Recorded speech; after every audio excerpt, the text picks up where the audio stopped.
This is Beer, Beards and Banter, and we are coming at you from London. This is Matt, George and Kapil, and we're going to talk all things beer, beards, and have a bit of a laugh with you. So welcome, we've been drinking together for 4 years now. We love our beer, we love our beards, and we love our banter. Welcome, I hope you enjoy.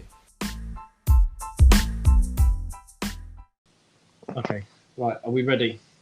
1 sec. Okay, yeah, now I'm ready. Yep.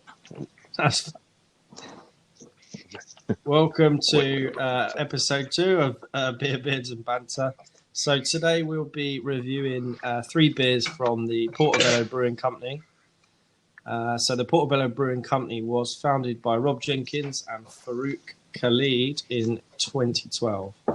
I guess the purpose of it is to bring the best of West London to bars and clubs around the area, and it's named the brewery after the Portobello Road Market, which is a world famous street market in Notting Hill. So not far from where some of us live in West London.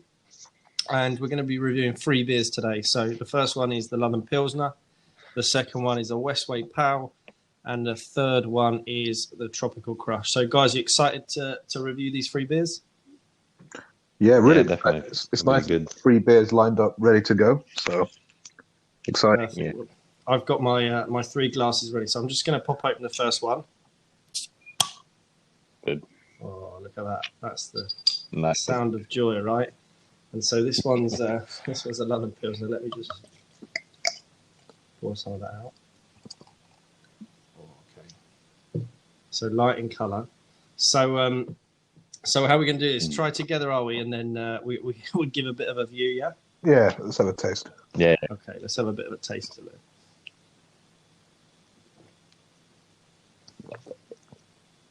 Okay. So I'm getting...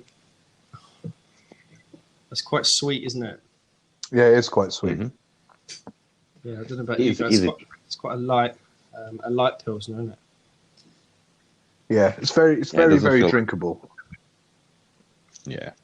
Yeah. So this is a Pilsner. I don't know, for those of you who don't know, Pilsner takes its name from the Czech city of Pilsen, and it was first made in 1842. And the world's first blonde lager, which is Pilsner Urquell, is still produced there today. So this one's 4.6. It doesn't taste like a 4.6 though, does it? It tastes a lot. No, it tastes a lot lighter. No. Yeah, it is like very easy. Yeah, very easy going. It's like easy Sunday drink. Easy Sunday drink. This is probably something I would drink maybe, I don't know, at the end of a work day, the first beer that you have. Would you agree? Yeah, it's not intimidating, is it? For one of the better phrase. No. Like you said once, it was inoffensive, right? Yeah, inoffensive. Okay. Well, yeah. I mean, it's good. I'm getting like sweet flavors. It's quite light, quite clean, quite smooth. I think it's. Who did we order this set from? Because we got I think we got a set of 20, didn't we? So I think we got about eight of the Pilsners, 8 of the Pales, and a few of the session IPAs. Crushes. Where did we get those from? This was I got Flavory. Yeah, this was a Flavory box, and I think it was a really good price actually. I think it was like under 30 quid. Yeah, it was sub 150 a bottle, which is brilliant. Yeah. Okay. Yeah, that's really good. So I know definitely that's something my wife would like. She's not a fan of the pales too much, IPAs too much. She's more of a kind of Pilsner, light pales. So definitely, I think she would be rating that high 4s, I reckon. Yeah. Okay. Shall we move on to the next one? Yeah. Sure. So this one is the Westway Pale. Let me just sort my my bottles out. So this is a Westway Pale. Let me just pop that open. Okay. Bottle cap down. Give that a bit of a pour. Okay, so pale ale. So what is a pale ale? What is a pale ale? I didn't know this until we did the show, but it can be traced back to Burton upon Trent, apparently. So apparently it's got its rich, hard water, and it helped with a hop bitterness and gives it its earthy, malty, buttery, and fruity aromas. So this pale ale comes in at 4%. Have you both had a chance to taste it? What are your initial thoughts? Very Moorish. You know, it makes you want to keep drinking it, doesn't it? Yeah. It's still the same as Easy Drink as well, from the first one. Yeah, the branding's a little bit It different. has like this fruity, yeah. The branding's a little bit different to their a original. bit fruit, yeah. So I guess they're maybe going for like a different market in terms of, you know, it's not got the Portobello similar label to the Tropical Crush and the Pilsner. And I guess it's a lighter pale. I mean, I've just tried a little bit there, so I'm getting kind of fruity, a bit fruity, a bit hoppy. Fruity, yeah, I don't know. What else are you getting? What's the after notes there? Still a light beer as well. So I think it's what's the percentage in this? It's only 4%, right? This, yeah, 4%. Yeah, it's good. Yeah, this is probably something that I'd like to drink at maybe a wedding or a party. 4% is not going to get you drunk, is it? And or a beer garden situation where you were there for all day. Beer garden, yeah, definitely. So this one's got a rating of 3.22 on Untapped with just under 4,000 check-ins. So not as popular as the. It's a little harsh. I think it's a little harsh. Yeah. I'll put it for 3.5 sort of bracket for me personally. Yeah. Okay. Like crisps, yeah. Right. So the next beer we're going to try is. Well, you guys finished with that one, yeah? Maybe we'll have a couple more sips there. Well, a few more sips. Yeah. So what's been going on in your worlds this week? Anything interesting? Nothing really. I think all of a sudden people have got used to this is the new normal now, right? So I think I think we're used to staying indoors, and I think, like I said in the previous episode, we're used to waiting for the man to drop the beer case at your front door. But I think nothing's particularly shocking. But I think, touch wood, we get some good news, and there'll be a bit more freedom maybe next week or in the next couple of weeks with a bit of a lockdown lift. But no. Yeah. I was chatting to a friend as well. They say because they say it takes 21 days to create a habit or break a habit. But I think this lockdown is still not a habit, right? So it still feels like, okay, it's being forced, right? So it doesn't feel like we can do this forever, right? Yeah, I don't know about you, but I guess I'm missing the football, to be honest. That's what I'm missing most. Especially the weekend, sports, right? Yeah, the weekend you're used to having something on the background or checking the score or something. It just feels like a day off in the midweek at the moment. It's huge. Even the midweeks of Champions League and all that. Yeah. I miss that. Yeah, I guess it would be end of season, right? So all that exciting promotion, relegation. Relegation was the exciting one, right? I think Liverpool were going to safely say romp away with the title. So I think it was the battle at the drop, which was what we were looking forward to most. Mm-hmm. Maybe some of us are looking forward to it, George. Certainly a West Ham fan over here wasn't. But you can't have everything, can you? When we've got Declan Rice, hopefully we can keep hold of him. I think next year. Let's wait and see. All right, well, let's move on to the next one then. So this next one, I've already got this open because I was having a few sips before we started because I was intrigued by the old Tropical Crush. So this one says it's a mango and passion fruit IPA, 4.4%. IPAs are usually under 5%. So apparently they're kettle hopped for bitterness up front. No idea what that means because I'm not a beer expert and I don't brew my beer. But for those of you that do, it's kettle hopped for bitterness up front. So let's give it a bit of a pour out into the third glass. Got my That nice is flavoury fruity. glasses. Yeah, it is like it does have like a perfume to it, right? So if you like taste it, it's aromatic, as they say. And it's got quite a body to it, I think, as well. I think, the Pilsner and the Pale, I don't think would fill you up so much. This is really nice, but I think after 2 or 3 bottles or pints, you're going to get a bit full, but really nice. And I think the mango and the passion fruit is a really nice flavour. It's really nice. It's not overpowering. Yeah.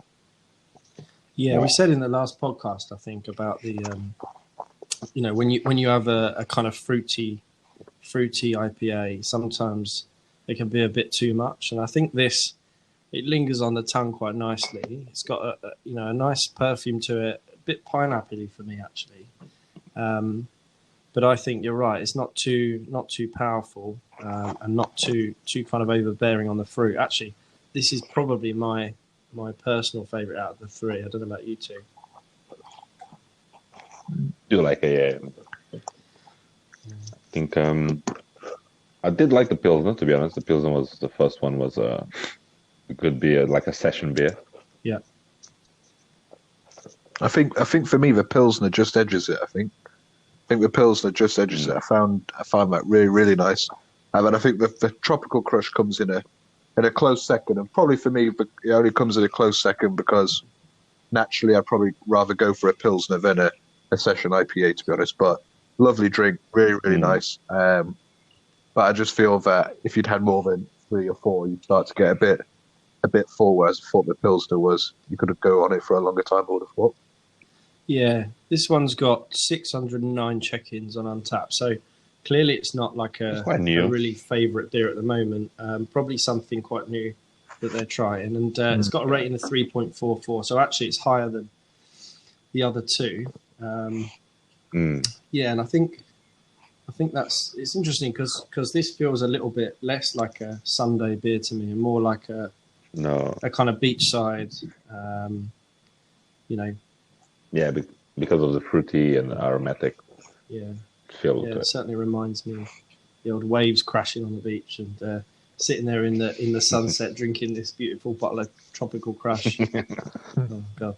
I guess the people at Portobello knew the name is also, they put tropical to it. Right? Yeah, exactly. All good. Well, look, we've tried all 3, so we'll continue to drink those through the episode, I'm sure, and we can pick our favourite ones. But I just want to come back and we'll review all 3 then. So we just got to give a rating out of 5.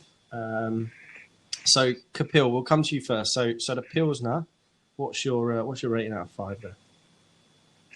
For me, because I did like this better than all the other 2, the 3, I'll put it 3.5. 3.5, yeah. And George? I'm in a generous mood, so I put that at 3.6. I think it was definitely above average. So yeah, a 3.6. Yeah, it's a lovely drop. Right, I just got to record this in my spreadsheet, so we make sure we keep. We're all track official, of. Yeah. Yeah. We're all official today. No worries. So I'm going to give that a 3.4 for me. So yeah, I think it's nice. Wouldn't be my preference, and I think there are other Pilsners out there that I would probably prefer. But yeah, 3.4 for me. So we come on to the Westway Pal. So Kapil again, Westway Pal. Because it is tied with the tropical, I'll rate it like 3.3. Okay, George, what's your rating? I had it at 3.3 as well. Okay. Yeah. That's interesting because I'd also give it a 3.3, lads. I had that down. I promise you before we started. We do have a podcast then. And then the Tropical Crush. So Kapil, same order. Kapil again. What's yours? This one, it's tough one, right? So it's like, it is not the last one, but I can rate 3.3. So the last 2 will be like Westvale and Tropical Crush. Yeah, 3.3 for you. Go on, George. For me, I thought this was just behind the Pilsner. So I gave the Pilsner 3.6. I give this one 3.5 for me. Okay, interesting. Nice. So my rating for this is actually a 3.9. This is more to my liking than anything I've tried, and maybe I'm just a bit fruity, but I quite like the the flavours that are coming through on this one, and definitely one of the best beers that I've tried this week. I like the percentage at 4.4, meaning I can drink a few of them. So definitely a 3.9 for me. Brilliant. I think one day we should go to Portobello Brewing to taste it on a pint. Right? Definitely only a few stops on the central line, I think, for all of us. So we'll definitely have to get down there. And it's not the first time I've tried their beer. Actually, they're on a few pubs in London I've seen, especially around central London. And a good alternative, I think, to the general kind of Camden Hells or normal kind of Heinekens that you might get. Yeah, I think if you definitely saw it in a pub somewhere, without a shadow of a doubt, you'd give it another go, wouldn't you? Of course. So. Yeah, definitely. Well, I suppose big thank you to the guys at Portobello Brewing Company and Flavorly for for allowing us to order and taste their beer. It's really nice to have beer that you can have in your home, especially during this time. So I think they've done a super job at brewing these three, and really, really kind of to our liking. I guess we all rated them above 3, so nothing there that we don't like at all. So really good. Okay, guys, so it's that time of that part of the show where we're going to talk about the best beers we've had this week. So I'm going to go over to Cap. So last week, I believe you had some engine oil. What have you got this week that you enjoyed? I did enjoy engine oil. So on that trend, I did like Last Train for Fourpure. Mm-hmm. This was also like a dark beer, chocolate flavor as well. I guess I'm getting into my dark beers and stouts and all this, so it was very good. It felt like a meal, right? Yeah. We did rate it as 4. So even the layout that we put on the Instagram picture where we got the disused rail, took that picture, that was very good. So I rate it as a 4. Nice. That one, I tried that last week, Caps. That was a really nice beer. Yeah, really nice beer. You've been having a lot of dark beers as well, Matt, right? Recently, you've been into a lot of zombie. Was it zombie cake from Brewdog you've been having? Yeah, do you know what? Actually, zombie cake's a really nice beer as well as the Last Train. I think I never really. I guess I drank Guinness quite a lot, but I never really got into the whole kind of flavoured stouts, porters. Yeah, that's true. And I think recently I've been really looking to try different things. And I think one of the things is when you try a beer in a pub, you might have like 3 or 4, and actually these beers can get quite a lot. Whereas I think with the Last Train, it was a real nice standalone beer. Like it's nice to just have one and then look at the flavors and go, do you know what? That got real like coffee, chocolate aromas from that. And I think when you do that, you enjoy it and appreciate it a bit more.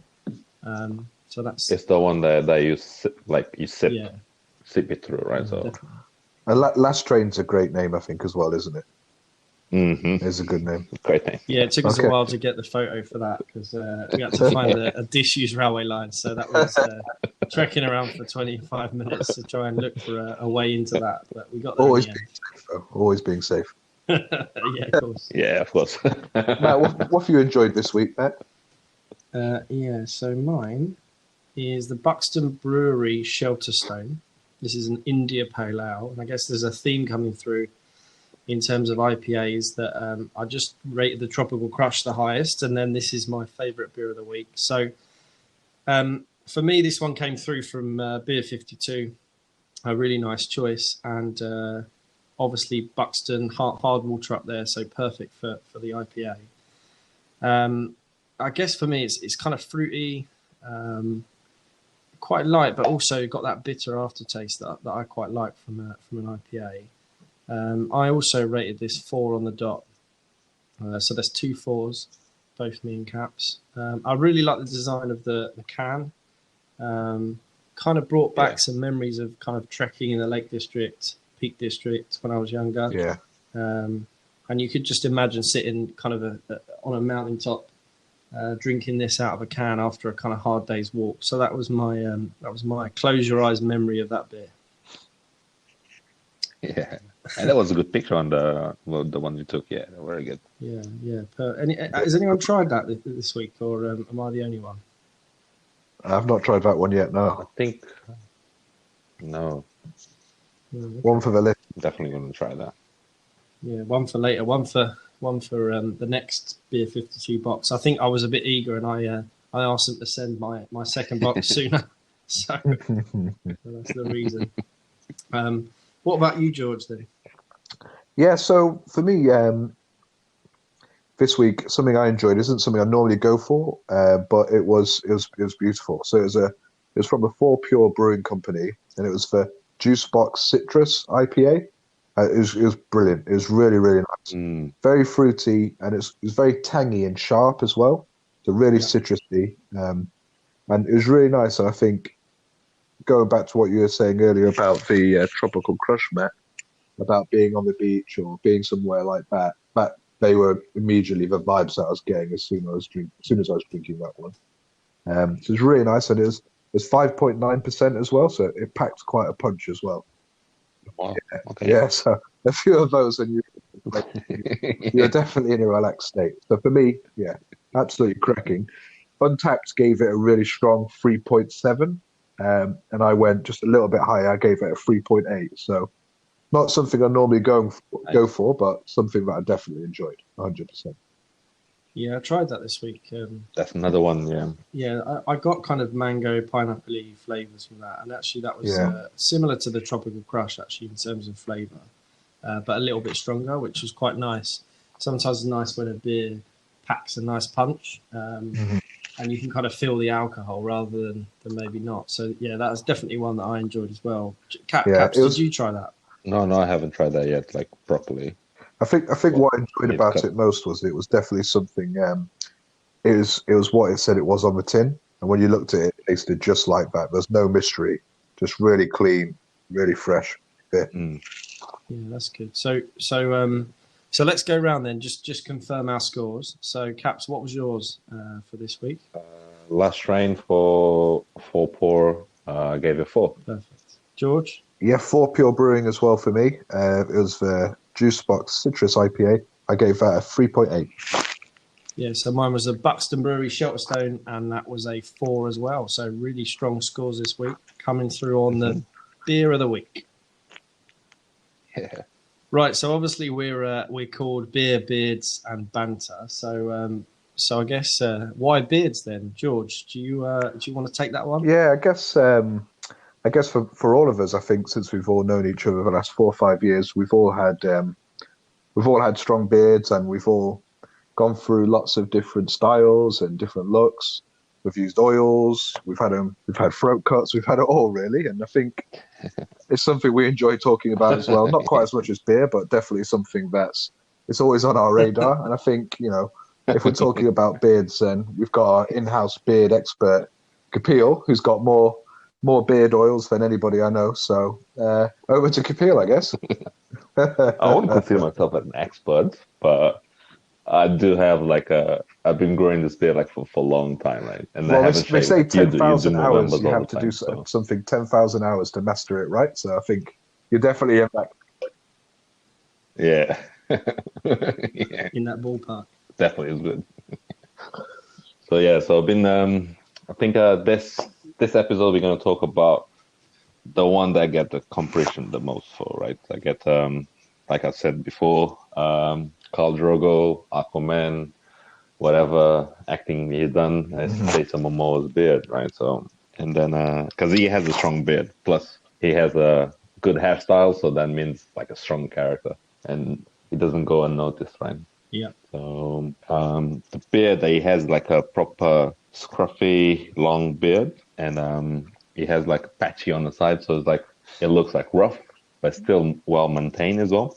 Like my beard, right? So it's not easy to maintain it. And oils, of course, do help. To be honest, I've been trying a few of them. Can't remember this. No one I have. This is it has a monkey as a logo, but I'll make sure I'll post it as well. Yeah. So that's that's the beer that I think is good. I think if George's beer, for example, if you compare George's beer, he wouldn't be able to grow that because George's beer, like, it's different, right? Your beer, like, George. Yeah, I guess it depends on face shape, right? So your face shape accentuates. I just had a quick Google and I read this description of Eucapil or Aquaman, and it says his beard makes him look like a godlike surfer kind of superhero. So yeah, I saw that as well. I think the other thing is that you've also got your shoulder length hair, which looks exactly like him. So it kind of accentuates your Aquaman look. But definitely, I promise I haven't seen Game of Thrones before. I think they saw I you found out who's caps Khal before they Drogo, made. Yeah, probably. Yeah, I think so. They should have scouted me. I think so. I think he's an inspiration to a generation. I suppose my question, Caps, is when a mustache is going to come back and be cool again. So I think now more than ever, you're seeing a few people being brave and having that strong stash. And I think I've been able to have a strong mustache. So when's it socially acceptable for me to go to work?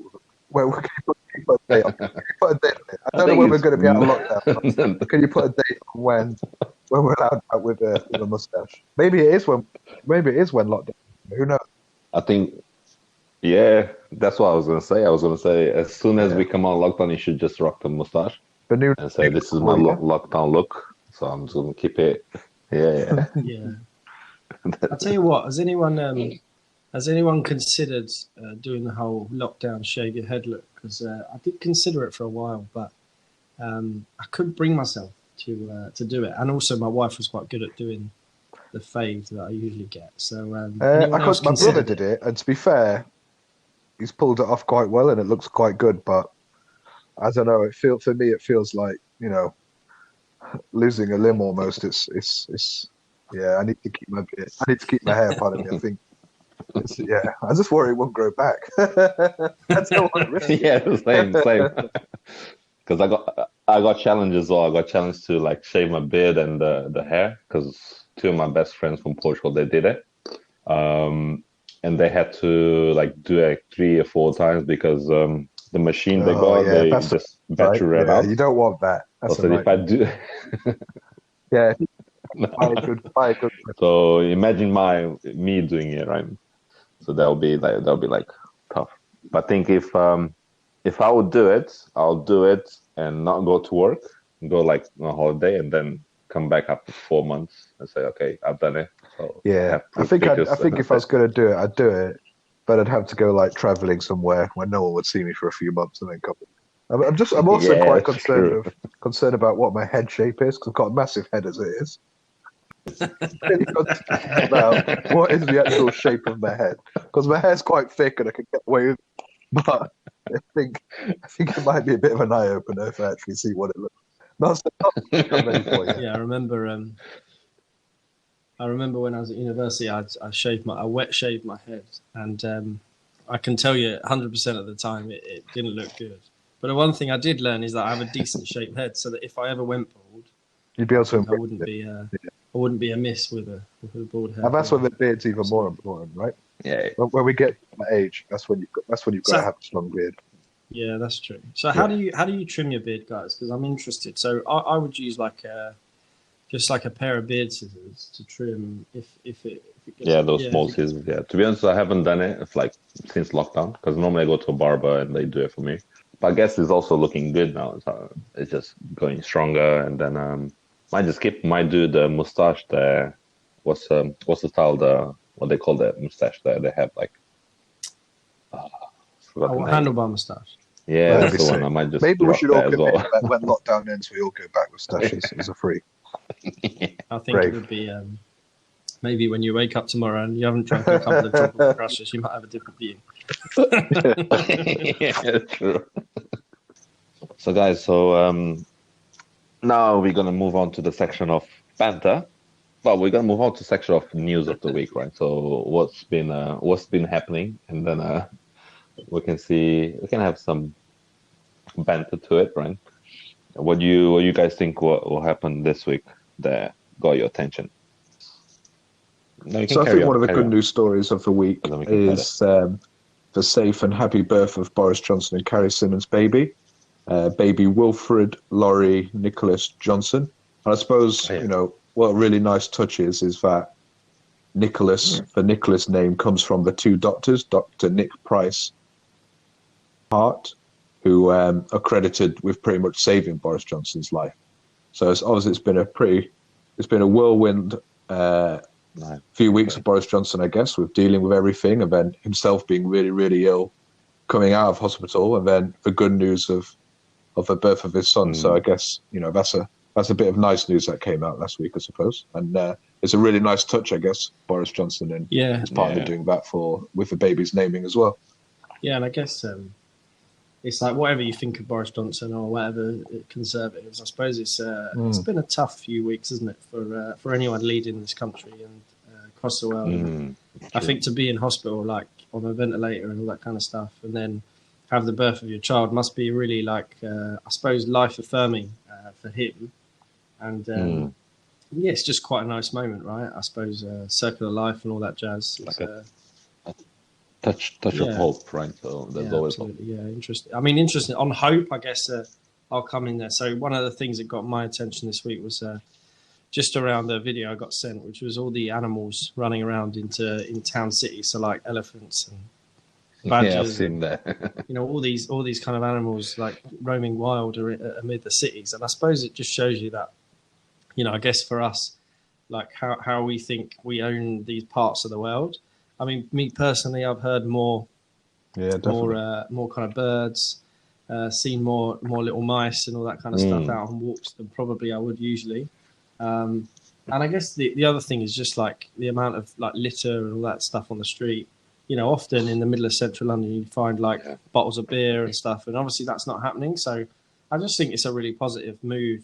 And I hope that it's something that we can continue like moving forward when we think about the environment and the impact and the amount of carbon dioxide in the atmosphere and all that kind of stuff certainly is reduced. And so how do we make some positive changes, right? I think there's been loads of really nice stories that have come about the environment with lockdown and everything. And I think it's similar with the Venice canals, right, as well.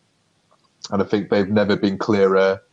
Yeah. And it's just amazing. I think, the blue shark, you know, there's been a lot of negatives to being sat indoors at home for 6 weeks. But I suppose the other part you learn is, you know, I think it'd be a mistake for us all to go back to work, especially in London, and have 10 million people on the tube at 8:30 in the morning. I think we've shown the world can still function absolutely fine, and you know it's important to look after the environment more than ever. Yeah, I think just on that, there was a funny story in Italy, and there was a bear who escaped from, I think it was a zoo 9 months ago. He's been on the run for 9 months, stealing honey, food and emptying bins and everything, and they finally caught him this week near Lake Garda. So he certainly was having a bit of a whale of a time, but he was caught on a few cameras. So I suppose just like we like beer, this bear obviously loves his honey. So yeah, he was out on the run, as they say. On the run. I gotta say, I think I saw some memes around because of the climate change and all this. There was one which let me see if I can send it to you guys. It's London Bridge, and it says wildlife finally returning to Thames. Nature is healing. Yeah. And then you know those yellow ducks that you see on the bathtub, and then remember the O2 ad, but they had the yellow ducks, right? So I saw a meme say that nature is healing, but that's a giant yellow duck crossing the bridge. That's not what's his name, James Beach, is it? Because James Beach is a good comedian, and he always uses yellow ducks in his stuff. Yeah, he's quite funny. If you've not watched him, check him out, James Beach. Yeah, he does the old callback. When you email back these scammers, and he's always emailing back. Is this the guy with the it's quite funny. Ducks in? It's quite funny. With his housemate. Yeah, it's good. Yeah. Things you watch in illness at 4 a.m. once you've been to the library. That was that beer library was phenomenal, wasn't it, George? The beer library in Vilnius, absolutely brilliant. And ironically, like a library, it had quite the times you're allowed to go were quite they weren't your normal social beer drinking hours. So it's quite interesting.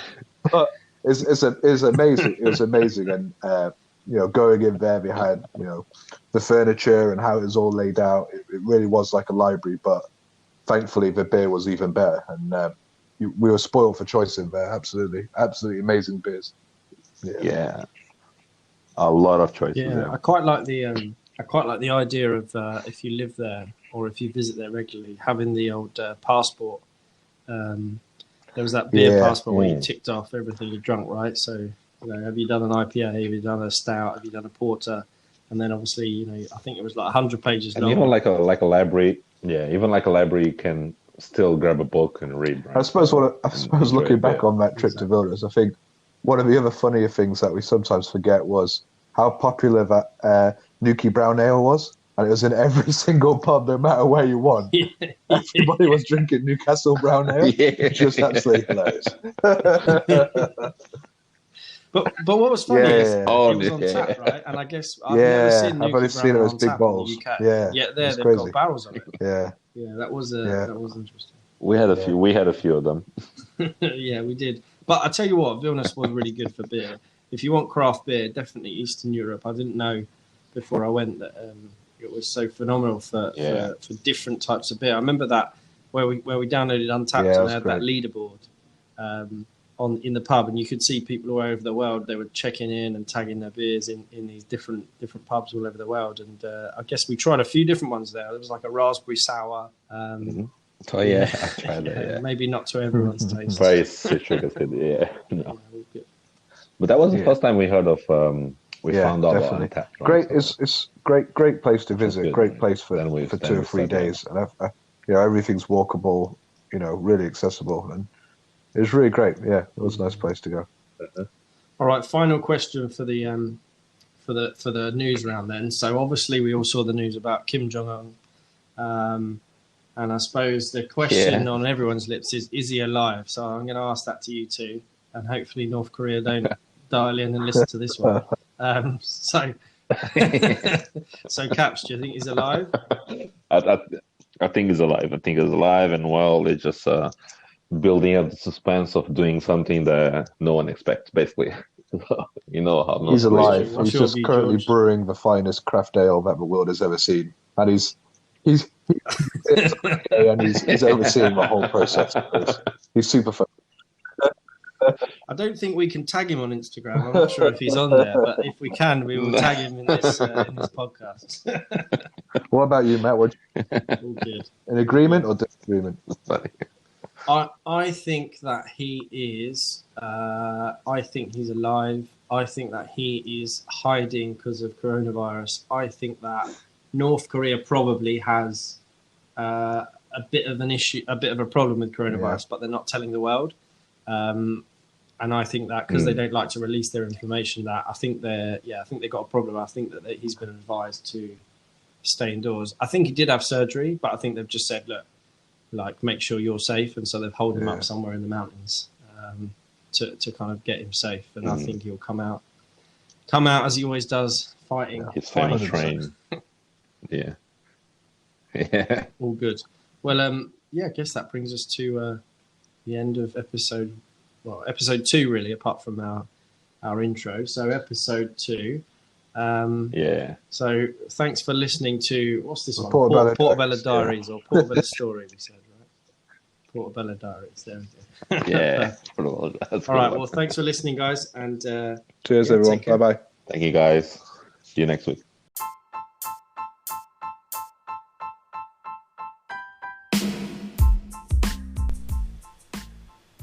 Thanks for joining. Join us next week for more conversations and laughs about beer, beards, and banter. Stay safe.